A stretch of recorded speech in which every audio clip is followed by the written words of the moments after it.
지난주에는 우리가 하나님이 기뻐하시는 교회라는 제목으로 함께 말씀을 나눴습니다. 오늘은 그럼 하나님이 기뻐하시는 사람, 하나님께서 기뻐하시는 성도는 어떠한 사람인가 말씀을 통하여 확인하고 우리가 하나님께서 기뻐하시는 사람으로 온전하게 세워질 수 있기를 소망합니다.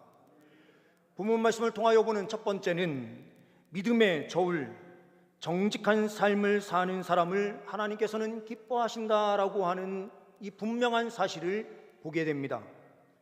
1절의 말씀입니다.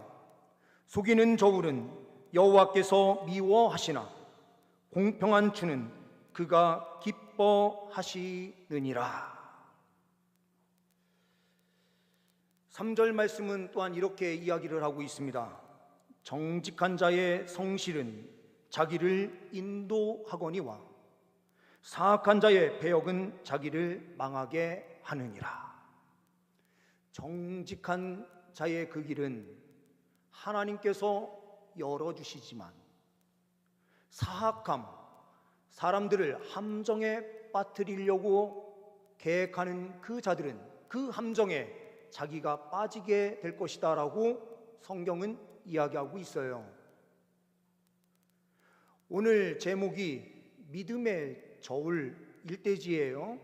믿음의 저울이라는 표현을 제가 사용을 했습니다.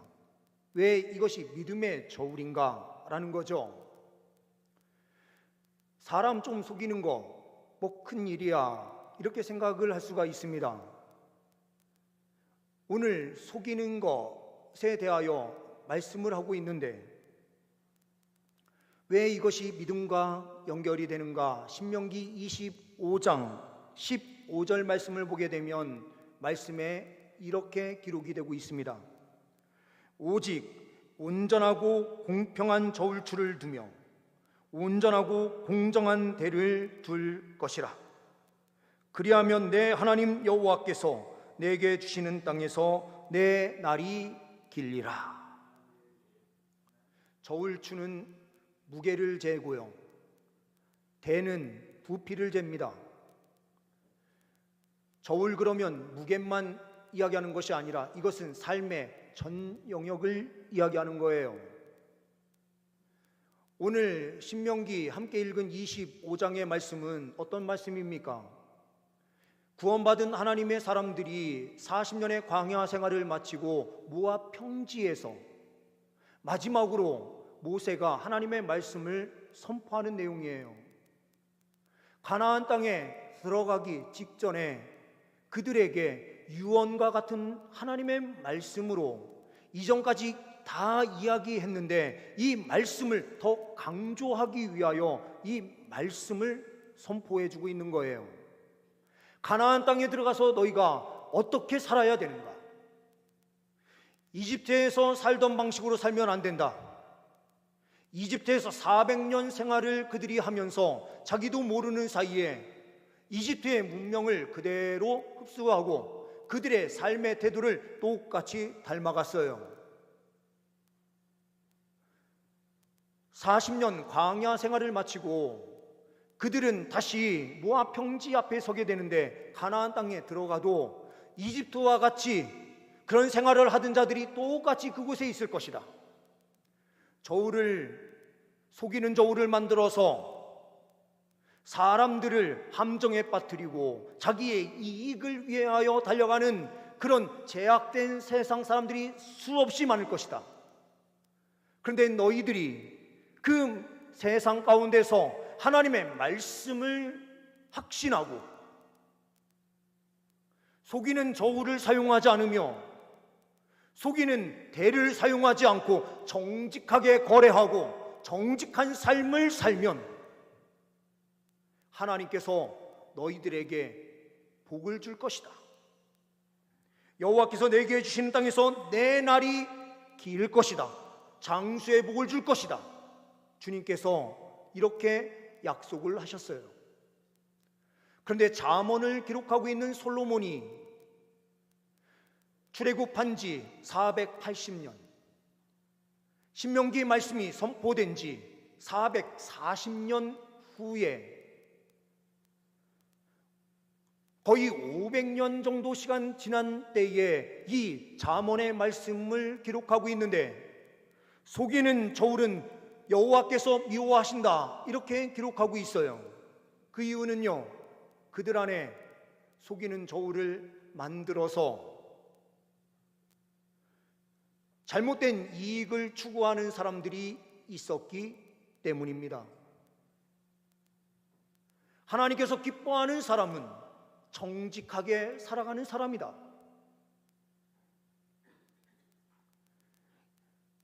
우리나라는 이미 선진국이 되었습니다. 경제력으로도 세계 15위권 안에 들고 있고, 국방력으로만 하더라도 세계 10위권 안에 들어요. 이제 대한민국은 명실상부하게 전 세계에서 뛰어난 민족으로 세워져 있어요. 그런데 우리나라의 저울은 공평한, 공정한 저울로 사용이 되고 있는가? 작년 9월 달에 나온 뉴스에 이런 이야기가 있어요. 소래포구 어시장에 무게를 속이는 데 사용된 저울이 61개가 발견되었다. 이거는 소래포구 한 군데만 이야기하는 겁니다. 우리나라는 정직합니까? 세상 사람들 제약 가운데 사니 그렇다고 합시다. 그럼 그리스도인들은 세상 속에서 정직하게 그 삶을 살아내고 있습니까? 제가 경험한 바니까요. 지난번에도 한번 말씀을 드렸는데, 집을 전세를 얻기 위하여 계약을 하는데 그 중개업자 가운데 한 분이 권사님이셨어요. 권사님이래요. 그런데요, 그 집이 경매로 넘어가는 집이었습니다. 그런 일 할 것 같으면 그러면 권사님이라고 말을 하지 마시던가요. 왜 권사님이라고 이야기를 합니까? 자기들이 지금 속여야 되는 대상이 그리스도인이에요. 그러면은요, 자기도 그리스도인이다 하면은요, 우리는 그리스도인 하는 순간 어떤 생각이 들어요? 한 형제 자매로요. 확 믿어버립니다. 그 믿음을 저버리는 행동을 그리스도인들이 할 수 있다는 거죠. 우리가요, 지금 살아가면서 세상 사람들이 권사님, 장로님, 안수지사님, 교회 성도인지 다 아는 분들이 대부분이에요. 주변에 있는 친구들 다 알아요. 그런데 우리의 삶은 정직합니까? 우리는요, 정직하지 못할 때가 너무나 많아요. 그러면 이스라엘 백성들이 지금 솔로몬이 이 말씀을 기록하고 있는 이 말씀을 읽어야 되는 대상인 이스라엘 백성들은 왜 그러면 사람을 속였습니까? 하나님의 말씀을 신뢰하지 않았기 때문입니다.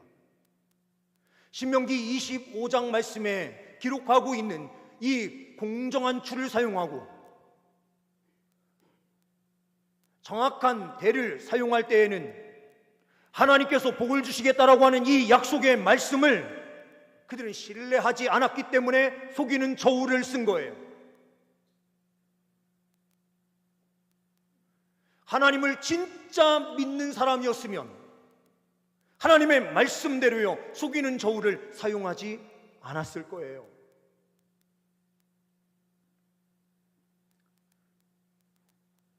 이것은 그냥 저울이 아니에요.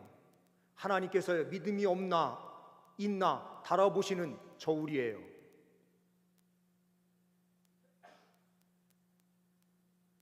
하나님께서는요, 우리의 삶에 이 모든 행동을 주님께서는요, 저울에 올려놓으시고 우리의 그 저울을 믿음으로 살아가는 삶인지 아닌지 그 저울을 통하여 우리를 보시고 계십니다. 그러니 우리는 하나님께서 기뻐하시는 사람으로 세워지기 위하여 늘 정직함을 추구하고 하나님께서 원하시는 그 삶을 살아드리기 위하여 피나는 노력을 해야 되는 줄 믿습니다. 우리는 매 순간순간 쓰러지고 넘어지지만 넘어진 자리에서 다시 일어나서 하나님을 기뻐하시는 그 길로 우리가 힘있게 나아가야 되는 줄 믿습니다. 두 번째로는 낮아짐의 복, 하나님이 높이시는 사람이라는 것입니다. 낮아지는 자를 주님께서는 기뻐하세요. 2절의 말씀입니다. 교만이 오면 욕도 오거니와 겸손한 자에게는 지혜가 있느니라. 언젠가 말씀을 드렸지만 만약 친구들과 함께 노래방에 갔다. 노래방에 갔는데 내가 노래를 잘하기 때문에 마이크를 안 놓고 끝까지 자기가 노래를 부른다면 아무리 노래를 잘하는 사람이라 하더라도요, 뒤에서 저 사람은 자기 것을 뽐내는 사람이야 이렇게 생각하지, 여기 와요 뒤에서 자기만 아는 사람, 그런데 노래를 잘하는 사람이 겸손해가지고요 다른 사람들한테 마이크를 자꾸 주면요, 야, 너 노래 진짜 잘하는데 네 목소리 좀 한번 듣자야, 이런 이야기를 하게 되어 있어요. 내가 노래를 잘한다라는 것을 이야기하지 않아도요 상대방들이 잘 알아서요, 노래 잘하는 너의 노래를 한번 듣게 해줘라 하면서 자기도 모르는 사이에 겸손함 속에 있으면 높아지는 결과가 나타나게 되어 있어요.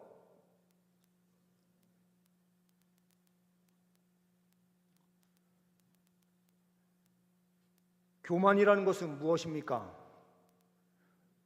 국어사전을 보니 잘난 체하며 겸손함이 없이 건방지다라는 뜻으로 되어 있어요. 겸손이라는 것은 어떤 의미로 국어사전에 되어 있는가? 남을 존중하고 자기를 낮추는 태도가 있음이라고 되어 있어요. 그런데요, 이 겸손이라고 하는 것이 사람들 앞에서의 겸손을 뛰어넘는 것이 기독교의 겸손을 이야기하는 것입니다. 기독교에서 이야기하는 겸손은 어떤 것에 대하여 겸손이다라고 말하느냐? 하나님을 하나님으로 인정하는 것이 겸손이다 이렇게 이야기해요.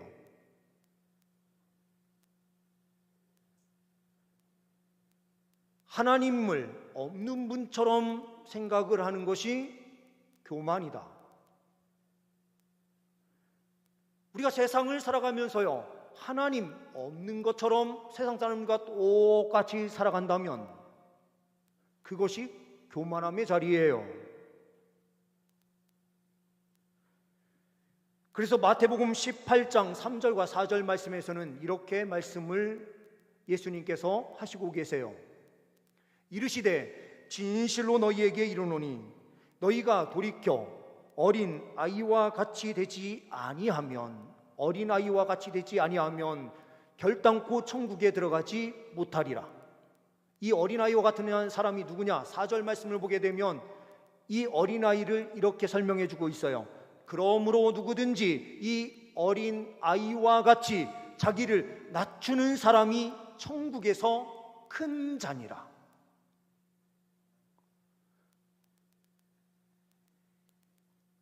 겸손이라는 것은 뭐냐? 주님께로 돌아오는 것이래요. 여기에서 다시 3절에서 보게 되면 너희가 돌이켜라고 되어 있어요. 너희가 돌이키는데 무엇에서 돌이키는 것입니까? 세상 방식으로 살던 그 길에서 돌이켜서 하나님께로 돌아오는 것을 이야기하는 것이죠. 회개하는 삶이 있는 사람이 겸손한 자예요. 우리의 잘못을 하나님 앞에 진정으로 회개하고 하나님을 하나님으로 인정하는 자리가 결국에는 겸손함의 자리다 이렇게 말씀하시는 거죠. 하나님께로 돌아오게 되면 하나님께서는요, 우리에게 충만한 은혜를 주세요. 이 충만한 은혜를 누리는 자는요, 세상에 나아가서요, 나는 하나님을 믿는 하나님의 백성이고 하나님의 보호하심 속에 있어 라고 하면서요, 이 담대함까지는 굉장히 좋은데요, 이 담대함을 가지고 세상 사람들을 어떻게 보느냐? 나만 구원받는 사람이고 다른 사람들은 다 구원받지 못하는 사람들이니, 다른 사람들은 어차피 다 지옥 갈 영혼들이니 그들을 내가 조금 밑으로 봐도 되지. 그리스도인들 가운데요, 교회에서는 그렇지 않은데 세상에 나아가서는 세상 사람들을 무시하면서 살아가는 사람들이 간혹 있어요. 그 자리가 바로 교만함의 자리가 되는 것입니다. 하나님의 충만한 은혜를 누리면 세상 가운데 나아가서도요, 겸손하게 그곳에서 하나님 앞에서 살아가듯 겸손하게 살아가요. 그 이유는 무엇입니까? 이 겸손을 통하여 세상 사람들이 누구를 보게 하기 위해서요, 하나님 아버지를 볼 수 있도록 하기 위함이죠.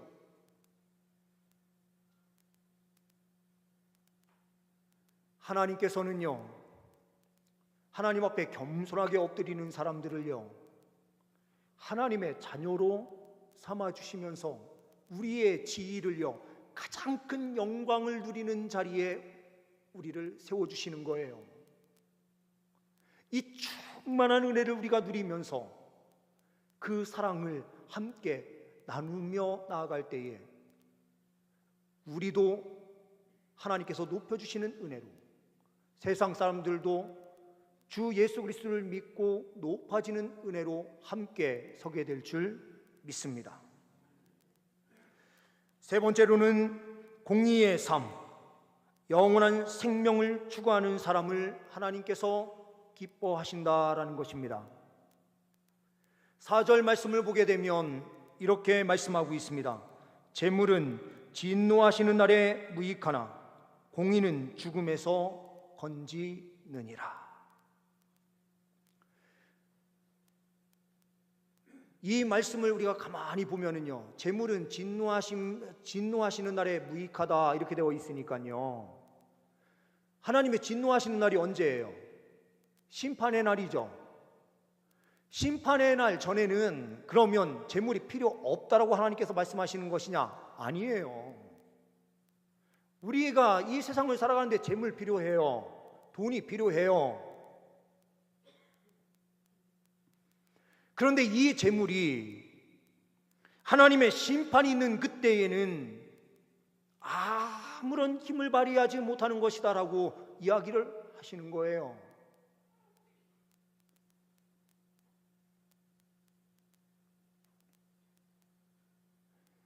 누가복음 12장 20절 말씀을 보게 되면은요, 말씀에 이렇게 예수님께서 비유로 말씀을 하시고 계세요. 하나님은 이르시되 어리석은 자여 오늘 밤에 내 영혼을 도로 찾으리니 그러면 내 준비한 것이 누구의 것이 되겠느냐, 이렇게 말씀을 하거든요. 누가복음 12장을 나중에 집에 돌아가셔서 다시 한번 읽어보시면 이 12장 20절이 나오는 이 내용 안에요, 두 가지의 비유를 말씀하세요. 한 사람이 예수님께 와서 이렇게 질문하는 것으로 답변을 하시는 거거든요. 한 사람이 와서 예수님께, 예수님, 우리 형에게 좀 이야기해서 재산을 좀 잘 나눠주라고, 유산을 받은 것을 동생에게 나눌 것을 나누어 주라고 좀 이야기해 주십시오. 이렇게 했더니요, 예수님께서 뭐라고 이야기하시느냐, 내가 너희들의 재산을 나눠주는 재판관으로 언제 선 적 있느냐, 이렇게 말씀하시면서요, 탐심을 버려라 이렇게 말씀하세요.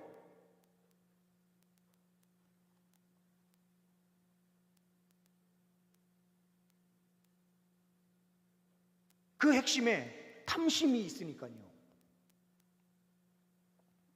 그러면서 또 하나 여기에 대하여 비유적으로 하나 더 설명을 하시면서 말씀하세요. 부잣집이 있었어요. 이 부잣집이 얼마나 잘 사는지요. 날로 날로 더 잘 살게 돼가지고요. 곡물이 계속해서 들어오니 창고에 어디에 둘 데가 없어요. 그러니까 이 부자가 생각할 때 어떻게 하느냐, 이 창고를 빨리 부수고 창고를 더 넓혀야 되겠다 하면서요 준비를 하고 있는데, 하나님께서 오늘 밤에 너의 영혼을 부르신다면 네가 준비한 그 창고가 무슨 소용이 있고 그곳에 가득 채워놓은 그 재물이 무슨 소용이 있느냐? 창고를 넓히는 데에 사용하지 말고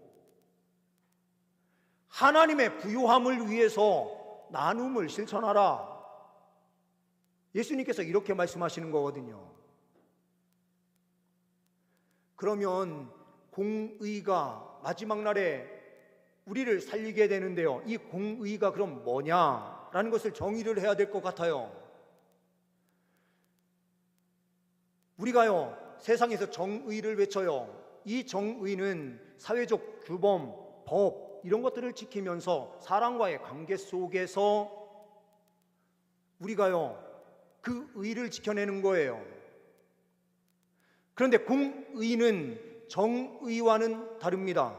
이 공의는 하나님의 말씀을 지켜 행하는 의를 이야기하는 거예요. 하나님의 말씀을 지켜 행하는 의는 무엇이냐? 이것은 예수님께서 정확하게 우리에게 보여주셨어요. 예수님께서 어떻게 보여주셨습니까? 요한복음 12장 24절 말씀에 이렇게 말씀이 기록되어 있습니다. 내가 진실로 진실로 너희에게 이르노니 한 알의 밀이 땅에 떨어져 죽지 아니하면 한 알 그대로 있고 죽으면 많은 열매를 맺느니라. 많은 열매를 맺는다라는 게 뭡니까? 예수님의 한 사람의 죽음을 통해서 하나님께서 예정해 놓은 구원받아야 될 사람들, 그 많은 사람들이 구원받게 된다라는 것을 말씀하시는 거죠. 하나님의 뜻은 무엇입니까? 하나님께서 영원 전에 예정해 놓은 사람들이 구원받는 것이 하나님의 뜻이에요. 예수님의 33년의 그 생애는 철저하게 다 하나님의 뜻을 이루는 길로 나아간 것이었습니다. 인류를 살리려고 하는 공의의 삶을 사신 거예요. 그러면 우리에게 주님께서 요구하시는 삶은 무엇입니까? 공의를 이루는 삶이에요.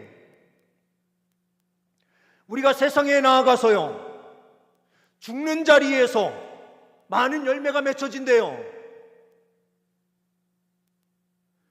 우리의 희생의 자리에서요 예수 믿는 사람들이 생겨나고 그들이 점점 예수를 믿는 사람들이 많아지게 되면 우리의 삶이 어떠한 삶을 이루는 것이라고요? 공의를 이루는 삶이 되는 것이다, 이렇게 말씀하고 있는 것입니다.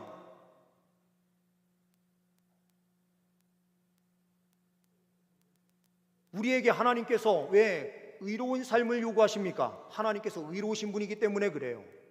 그럼 우리에게 왜 하나님께서 공의를 요구하십니까? 예수 그리스도께서 우리를 구원하실 때에 그 공의로운 삶을 통하여 우리가 구원의 은혜를 누렸기 때문이에요.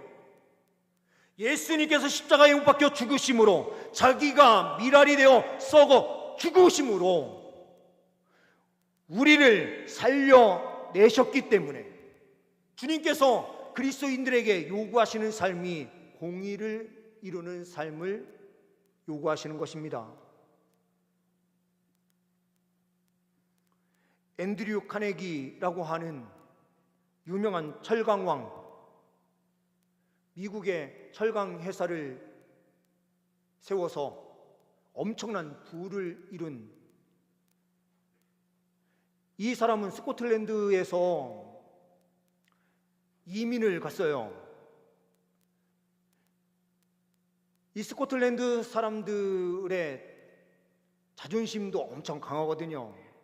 영국에서 같이 영국 안에 있어도 영국인 영어를 절대 쓰지 않는 아주 강한 자기만의 정체성을 가진 그런 사람들이에요. 근데 이 사람이 미국으로 가정이 이민을 가서요, 가난하게 힘들게 생활하면서 장로교 신학 안에서 신앙생활을 열심히 한 사람이에요. 미국은 장로교가 많지 않거든요. 근데 지금 장로교인인 트럼프가 당선된 거 보면 참 그렇긴 한데요. 근데 이 카네기가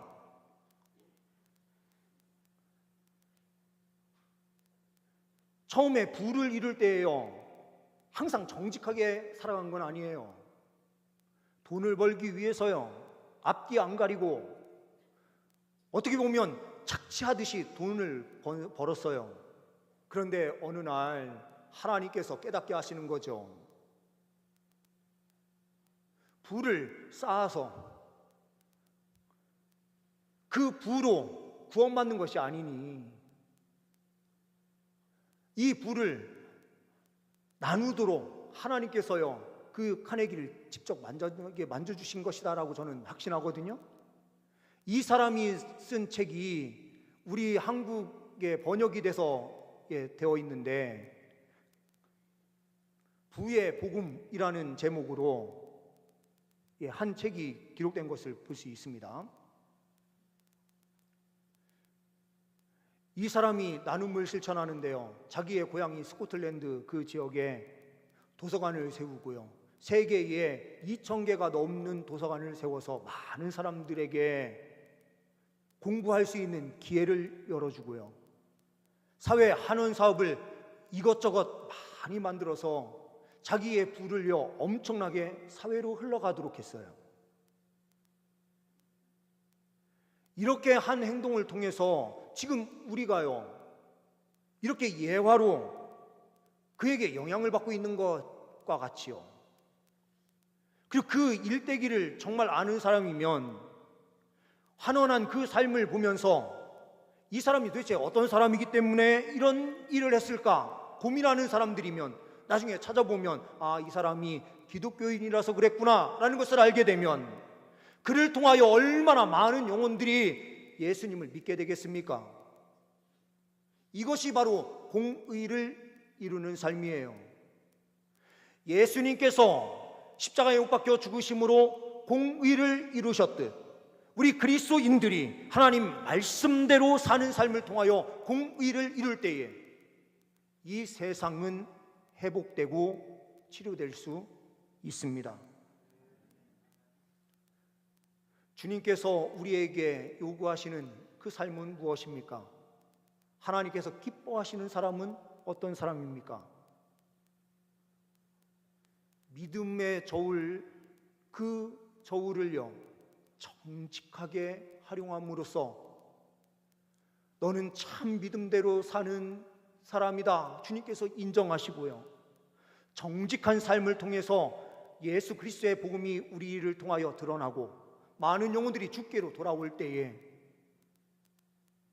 주님께서 말씀하신 그 뜻을 이루는 진정한 겸손한 자로 하나님께서 높여주시는 자녀가 되는 줄 믿습니다. 늘 항상 세상 속에서 겸손함을 이루셔서 하나님의 공의와 정직함을 세상에 선포하심으로 많은 영혼들이 구원받는 귀한 역사가 펼쳐질 수 있기를 소망합니다. 기도하십니다. 하나님 아버지, 우리 동산교회 성도님들이 하나님께서 기뻐하시는 사람, 성도들로 온전하게 세워지기를 원합니다. 하나님의 뜻을 이루는 귀한 백성들로 사용하여 주옵소서. 우리 주 예수 그리스도의 이름으로 기도하옵나이다. 아멘.